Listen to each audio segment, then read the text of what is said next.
it's me, Teacher Nicole. I am so excited to be here, so happy. We have so many great things in store for today.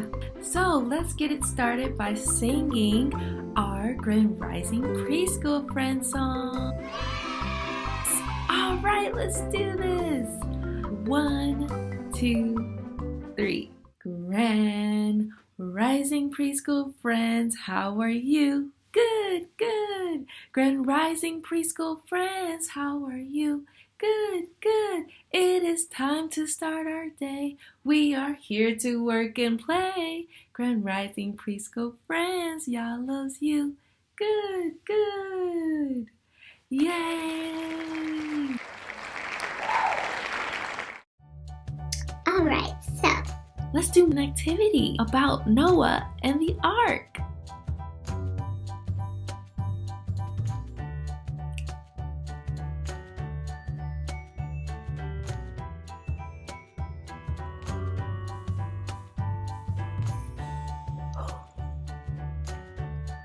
So, I see here on the shelf an ark. I think we should check it out. Okay, so let's color together, friends. Let's talk about Noah and how he may have been feeling when God told him to make an ark. I imagine he might have been feeling afraid or overwhelmed. He's like, I've never made an ark before. But you know what, guys? Even though it was hard, he could do hard things. And God was with him every step of the way. God showed him exactly how to make it, just the way that it was supposed to be made. So God will never tell us to do something and not tell us how to do it. So we just have to make sure that we are listening to God and how He wants to do things. Even if it looks like it's not going to happen or it's not going to rain, there's a reason why God is telling us to do different things. All right. So I want to talk to you a little bit more about Noah. It took Noah many years to do this boat. Eventually, the time came when it was finished. And right when it was finished is when the flood came. It rained for 40 days and 40 nights. And the rain created a big flood that kind of was like an ocean of water. And all of the things that God did not create were destroyed. Except for Noah, his family, and the animals on the boat. Angels and humans were mixed together. There were different animal hybrids too that God didn't create. So the animals that God didn't create also died in the flood waters. Yeah. So, isn't God awesome? Everybody say feelings. We must check in to see how we are feeling. Yes. Are you feeling excited like me? yes. Or maybe today, maybe you're feeling a little bit overwhelmed. Have you ever heard of that word before? Overwhelmed is when you have so many strong feelings. Maybe you're scared. Maybe you're feeling unsure and scared at the same time. You can feel overwhelmed with all of the different feelings and emotions that come up inside of our bodies. Overwhelmed is something that Noah probably felt when he was building the ark that God told him to build. Remember, an ark is a big boat, right? So we are going to learn a little bit more about this story in the Bible with Noah, his family, and the big boat that Yah told him to build. Let's learn more about rainbows and how that's also related to Noah's Ark.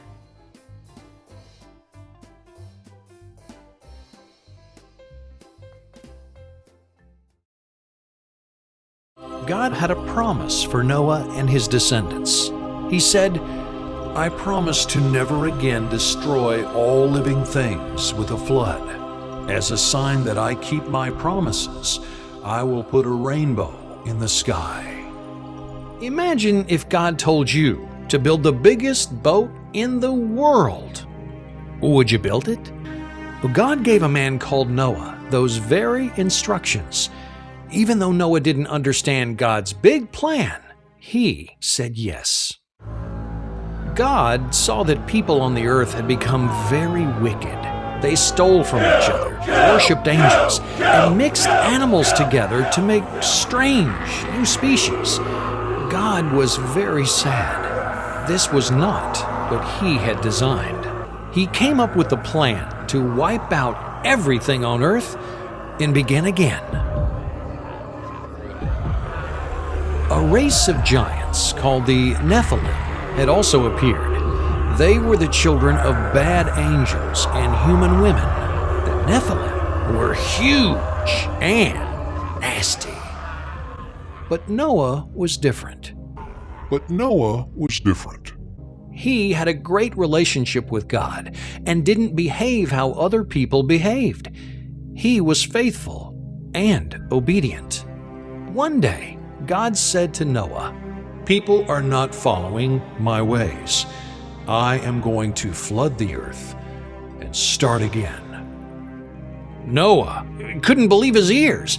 God was going to destroy everything? But God had more to say. "I want you to build an ark," God told Noah. "It needs to be a ship big enough to fit lots of animals." Noah scratched his beard. This boat was going to be enormous. But Noah was still curious. After all, he had never built an ark before.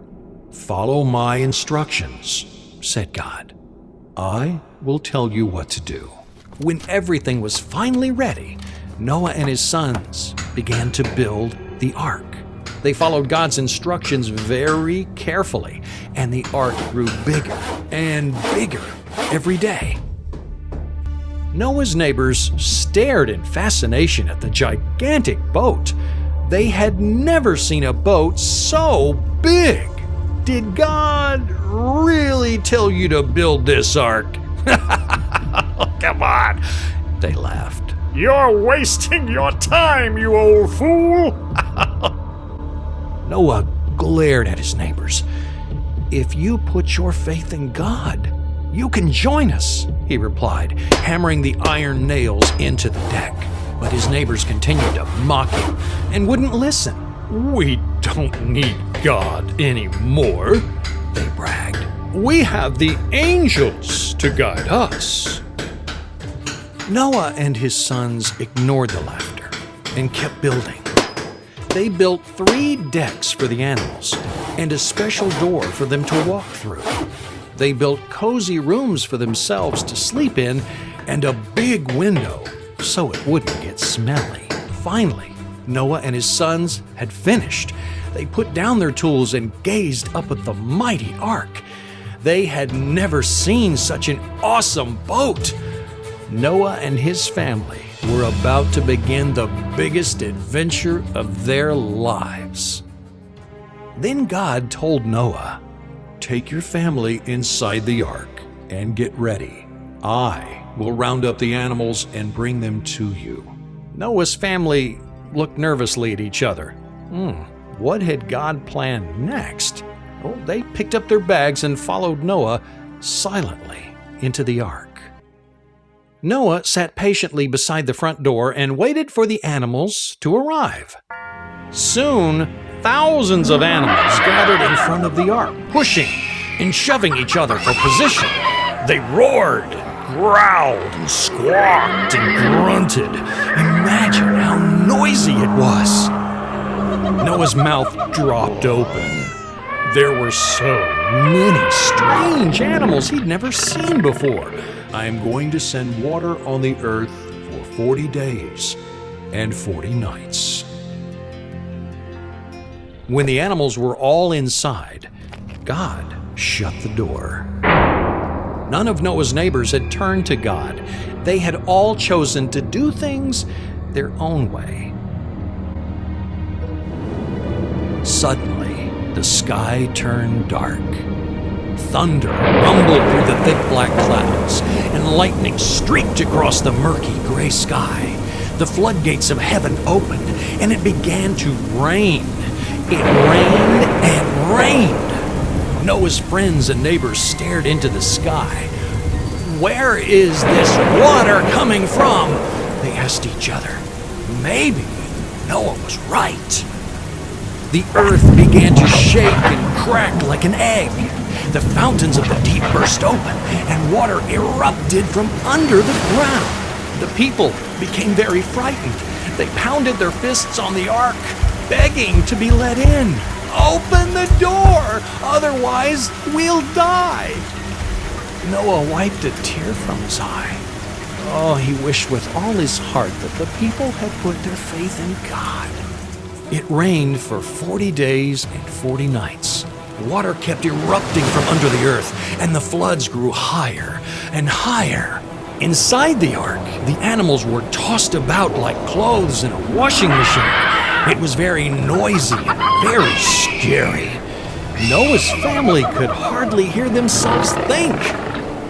Noah hurried up the stairs and poked his head through the window. Water stretched as far as the eye could see. The hills and valleys had all disappeared. Noah shivered and wrapped his cloak tightly around him. He realized the only people left in the whole world were his family.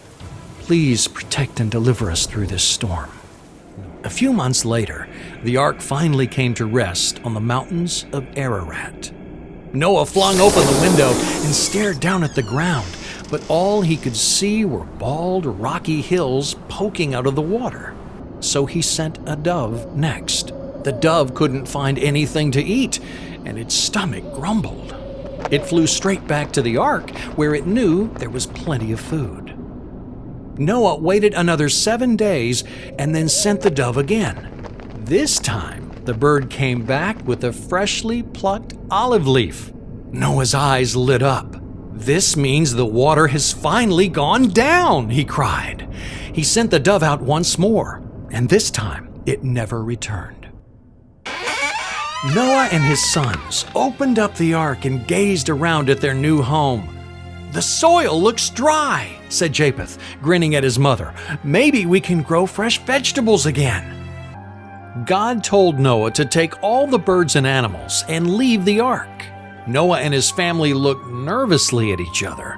Oh, they were happy to leave the boat, but the flood had destroyed everything. How would they live in this strange new land? It seemed as empty as the wind. The animals scrambled to their feet and stretched their legs. Oh, they'd been on the boat for a long time and couldn't wait to roll around in the fresh green meadows. One by one, the animals ran down the wooden ramp and out into the midday sun. Noah wanted to thank God for keeping his family safe through the flood. So he gathered a pile of rocks and built a large stone altar. Then he took one of each clean bird and animal and sacrificed them to God. God was very happy that Noah had obeyed him through this big adventure. He said to himself, "Never again will I curse the earth like this or destroy every living thing. As long as the earth is here, seasons will come and go, and day and night will never stop." After that, God blessed Noah and his sons, saying, "Noah, have lots of children, so your descendants will live all over the earth." Noah and his family were happy. They knew that they could trust God. God's words last forever. Whenever you see a rainbow in the sky, remember that God always keeps His promises.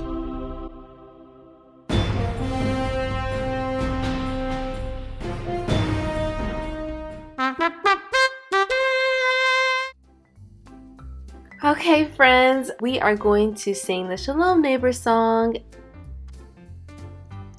On the count of 3, we will do this. 1, 2, 3. Shalom, neighbor, what do we say?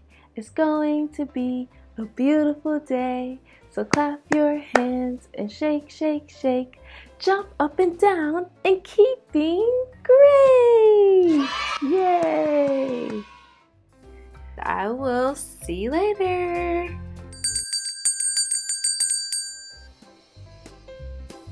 Join us next time on Harmony Playhouse, and don't forget to subscribe.